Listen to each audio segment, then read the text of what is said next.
শিক্ষামন্ত্রী, আপনি যাদেরকে ফার্মের মুরগি বলছেন, এই ফার্মের মুরগিরা রাস্তায় এসেছে বলে আজকে শিক্ষামন্ত্রী হয়েছেন। এই ফার্মের মুরগিরা রাস্তায় নেমে এসেছে বলেই শিলং থেকে এসে সংবিধান বিশেষজ্ঞ হয়েছে। এই ফার্মের মুরগিরা রাস্তায় এসেছে বলেই আজকে লন্ডন থেকে এসে বাংলাদেশের প্রধানমন্ত্রিত্ব করছে। আমাদের একজন শিক্ষামন্ত্রী আমরা পেয়েছি, স্ট্যান্ডবাজিতে উস্তাদ এবং টেন্ডারবাজিতে উস্তাদ। ক্যামেরা স্ট্যান্ডবাজি, পিয়ার স্ট্যান্ড। মাননীয় শিক্ষামন্ত্রী সব জায়গায় গিয়ে বলে নকল আর চলবে না।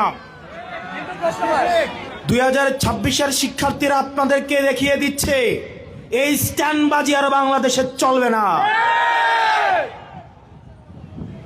হাঁটু সমান পানিতে, বুক সমান পানিতে 2026 সালের এইচএসসি পরীক্ষার্থীদের আপনি ডুবিয়ে ডুবিয়ে আপনি পরীক্ষা দিতে বাধ্য করেছেন। এবং একটা পরীক্ষার প্রশ্ন আপনি প্রণয়ন করেছেন। আপনি পরীক্ষার প্রশ্নের মধ্যে 2টা সৃজনশীলে আপনি ভুল দিয়ে রেখেছেন। একটা পরীক্ষার্থীর তখন মানসিক অবস্থা কি ধরনের হয় একবার চিন্তা করেন। সে যখন দেখে প্রশ্নপত্রে ভুল, সে যখন নিজে চেষ্টা করে পরীক্ষায় উত্তর মিলানো, পরীক্ষা দিয়ে এসে হয়তো বুঝতে পারে প্রশ্নপত্রে ভুল, সে যখন উত্তর মিলাতে পারে না, তখন পরীক্ষার মধ্যে কি ধরনের মানসিক অবস্থা তৈরি হয় একবার চিন্তা করেন। আপনারা একবার দুঃখ প্রকাশের প্রয়োজন বোধ করলেন না, বরং এই শিক্ষার্থীদেরকে আপনারা বলছেন মাদকাসক্ত। এই শিক্ষামন্ত্রী, আপনি যাদেরকে ফার্মের মুরগি বলছেন, এই ফার্মের মুরগিরা রাস্তায় এসেছে বলে আজকে শিক্ষামন্ত্রী হয়েছেন। এই ফার্মের মুরগিরা রাস্তায় নেমে এসছে বলেই শিলং থেকে এসে সংবিধান বিশেষজ্ঞ হয়েছে।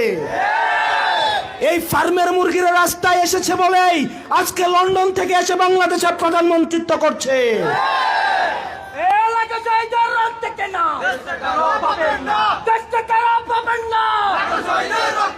শিক্ষামন্ত্রীকে বলবো, শিক্ষার্থীরা গিনিপিগ নয়। শিক্ষার্থীদেরকে নিয়ে এক্সপেরিমেন্ট বন্ধ করুন।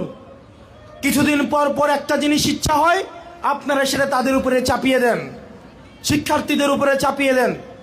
এই শিক্ষার্থীদের আপনাদের এক্সপেরিমেন্টাল টুল না, যে যখন ইচ্ছে তাদেরকে নিয়ে এক্সপেরিমেন্ট করবেন, এক্সপেরিমেন্ট ফেল করলে আবার সে এক্সপেরিমেন্ট তুলে নেবেন। কারণ আপনাদের সন্তানরা দেশে পড়াশোনা করে না, আপনাদের সন্তানরে আপনারা বিদেশে রেখে পড়াশোনা করান।